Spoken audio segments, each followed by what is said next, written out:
Inieno dwe piero aboro me dwe me abich 2020 an machalo Daniel Soka achiel page mamega me Facebook chi achoyo ni latien maming ene bino ka wake kichwet mangat munego wone owile ento pengeo ni ka ono wone kwo uno twer wile gin makaro chwet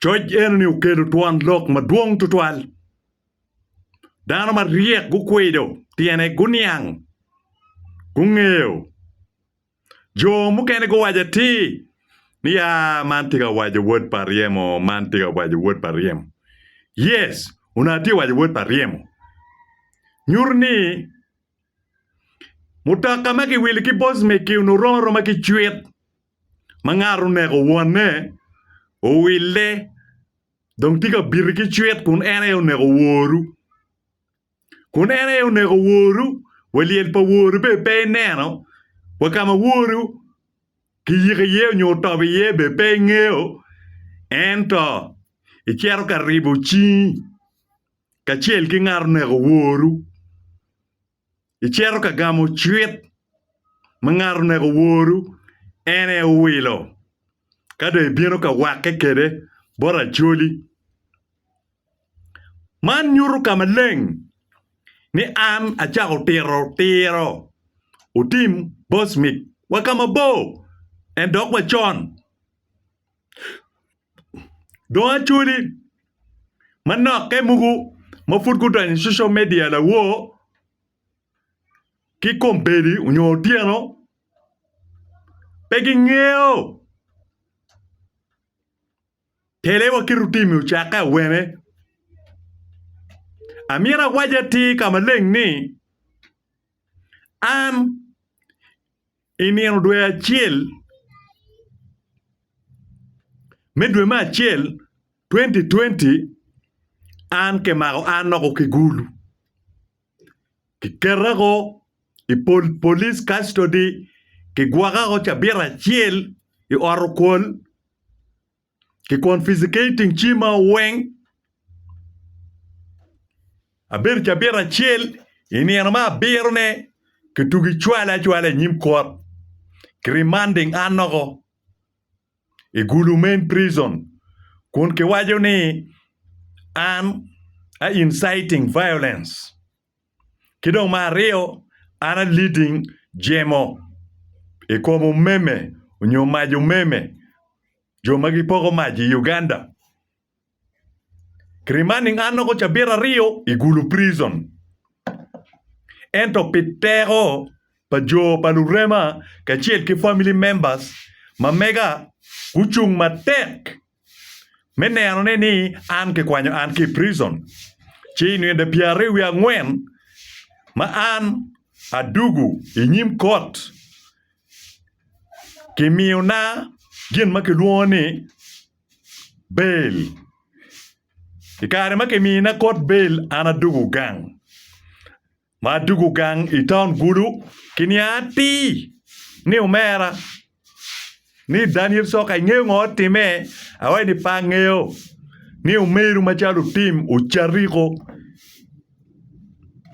pien ena yo gugoyo plan weng Otim uwajani kapeke mako in kichwaliko i prison yo armabuch chido ngo in ibi balo plan nenero mecher karwata ki Museveni nyola ditlobo so gugoyo plan ki jo ma ochwaro en karwata ki Museveni ni umir konke mak in noko ki bod in noko i ukol kenge ki chwad in noko by prison wek in pe bal mission ma meggi pin in yang we mission ni ma kapeke temo kumeno in ibi cherngo ibi exposing Otim mo social media mo food pengo urwata ki president mero ini gin ma weko ki mari ki chwali i prison pelok me umeme ne kiken pelok me inciting violence kiken pin eni unuro case madong Otim chon chok dwe abora ngech So kitiyo any case machon ni wek ke chwali yot mubuj wek mi kare ubed yot unyo kare bed kare bor tim mecher karwate kila dit lobo unyo Museveni chi ma dugo ayabo chima no lok timo romo pinga ta ano president ma megwa me party machalo Bobby Wine ugoyo chima romo tiana bichiel inama chima ano comrades kidong darmu madoma ana kupe ketgi locally in Uganda wakilo mwago koni professor kona nga tutiana chuli maduong wako kun gipenya ni Daniel Soka ngoti me utim do o wabot president in kono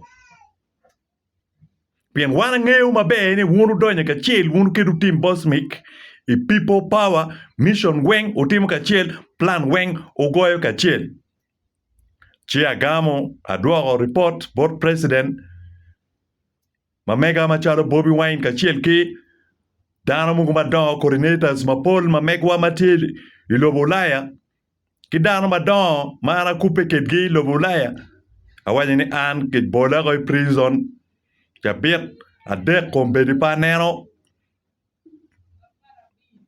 light aga ko iukol so gin mado ani an kombedi ena ni utima yo charo an wego an achiero kuje pien ngeni we an ke chwale prison pien ngeni an abi bale mission nego now log mat ben dog chiero bot jo muni magitime ne gi yelo an YouTube channel mamega unyo Facebook page Facebook group unyo WhatsApp group mapadi gipenya cha weng pingoy dek Bosmic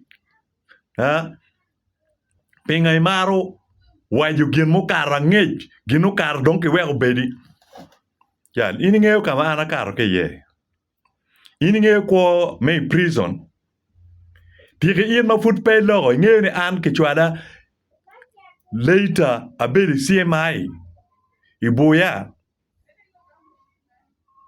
pedwe makara reo ngeo enoni chief of military intelligence tocha makaro ke ye tike in mano ngeo ni an ke goyo an ke bonago unudon ke ngeo ni atago ape makwo chidong pingo ini miere an chunyo bedyom e kon Bosmic aye go berga goyo plan weng me ono an nyo menene ni kinek an no nyo menene ara bedi vuj aden chan kun en tika baora kare makate ke prison kiruno ati karo kwanyo chie kelo wago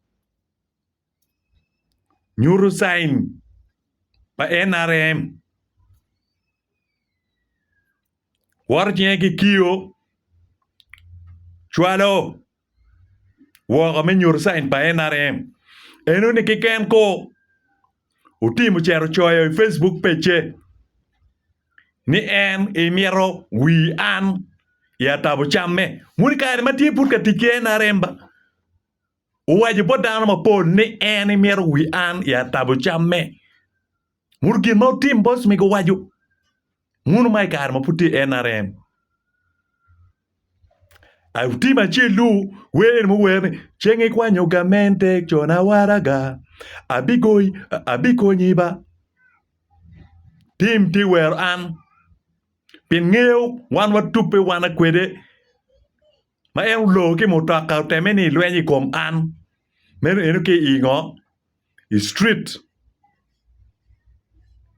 make luoni alogo lum road the opposite don ne anatiga exposing en kon before that benu choy matiga biene kit gum ne enity yo tegay no an ki jo ne ni gibi goya gibola kinekago enity biene kit gum ngat mo threatening in okelo aranyi mapadi kom in oweko kigoi in imar ngat enoni ini chwa ngat enoni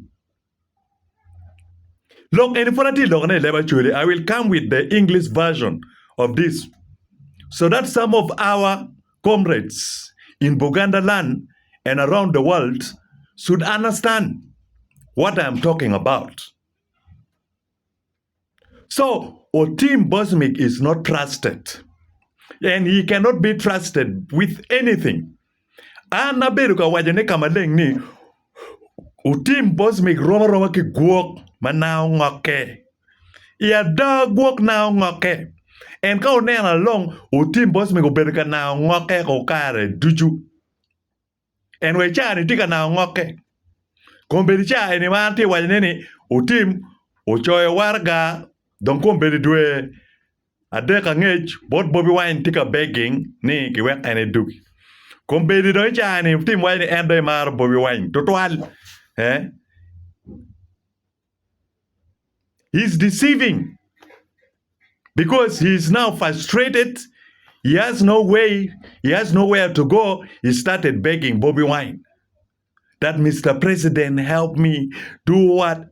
Yet this is the very same Bosmic who has been abusing Bobby Wine. He has been making all kind of abuses against Bobby Wine. Insulted him very many times on social media. Kombetika na ngoke. Tim wero. Opposition mugu. Chowal gitie yelu. Omiro nywera winga. Karman en. Na yeo no matie. I people po achar opposition ni. Uno chowale dom te yelu. Manifesting karma lake bot Museveni. Ero team ache lu. Werni jokong tiu kedi kadong goyo toke last. Ki ena ye doko chera tich ki jok. Ena ye chera ka tich ki jok kiba. So kuridano enni. Can he be trusted? A person like Bosmic Otim will never be trusted. Trust him at your own risk. And he can only fool the people that don't know him. But me, as Daniel Soka, who know Bosmic Otim very well, he can never fool around with me. And an penyibu ming. Ibi beru la rema nyochok kera no foot pan yang ni ming. Teka niyang ni ila ming wadok keda pebi logo wa oingara. Peo biberu yor bori. Ming pewa nyibo ikakawa. Ababa. Pewa bi nyibo dok bene pebi no an ka nyibo ne. En wero an nyang de wia pebi nyang. Weri nge lurema bene. Peyot. Di wia pe nyang. Pebi nyang matwal. Pien dano kao nyang di wio. Ko biberu ka toro ki mnik mani. Ki longa chinki. So, bet daro ma di wiye peke nyang, ma wini daro berka wen, nyide na wiye pe nyang, nyide chi no ina chuli ki kome. Eno te weko daro nyang di wiye ko mission ni, ki tam mi ki ngoge, nge deno chan.